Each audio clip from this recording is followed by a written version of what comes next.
Hello viewers, welcome to Telugu stars. మొదటి రోజు కలెక్షన్లో కింగ్ ఎవరు? ఈ విశేషాలేంటో తెలుసుకోవాలనుకుంటున్నారా?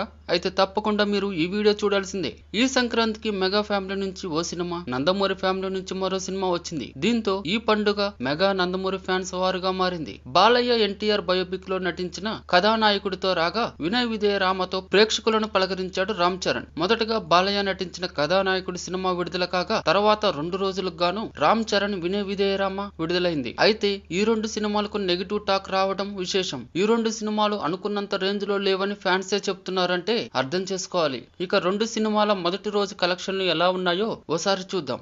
బాలకృష్ణ కథానాయకుడు నైజాం ఏరియాలో 1,75,00,000, గుంటూరులో 2,05,00,000, నెల్లూరులో 55 లక్షలు, వైజాగ్ 87 లక్షలు, కృష్ణ 72 లక్షలు, వెస్ట్ 45 లక్షలు, ఈస్ట్ 50 లక్షలు, సీడెడ్ 2,11,00,000. మొత్తంగా 2 తెలుగు రాష్ట్రాల్లో ఈ సినిమా 9 కోట్ల రూపాయలను వసూలు చేసింది. అదే విధంగా రామ్ చరణ్ వినయ విధేయ రామ నైజాం 5,08,00,000, సీడెడ్ 7,20,00,000, నెల్లూరు 1,69,00,000, గుంటూరు 4,18,00,000, కృష్ణ 1,59,00,000, పశ్చిమ గోదావరి 1,83,00,000, తూర్పు గోదావరి 2,05,00,000, ఉత్తరాంధ్ర 2,45,00,000, ఏపీ తెలంగాణ మొత్తం షేర్ 26,07,00,000. ఈ 2 సినిమాలలో రామ్ చరణ్ సినిమాకు ఎక్కువ కలెక్షన్లు వచ్చాయి. అయితే బాలకృష్ణ సినిమా కన్నా రామ్ చరణ్ సినిమా ఎక్కువ థియేటర్లో విడుదల కావడం వల్ల కలెక్షన్లో తేడా ఉన్నాయి. కలెక్షన్లు ఎలా ఉన్నా సంక్రాంతికి విడుదలైన ఈ 2 సినిమాలు ప్రేక్షకులను ఆకట్టుకోవడంలో ఫెయిల్ అయ్యాయి. For more interesting latest movie updates, videos and latest movie reviews, please subscribe Telugu stars.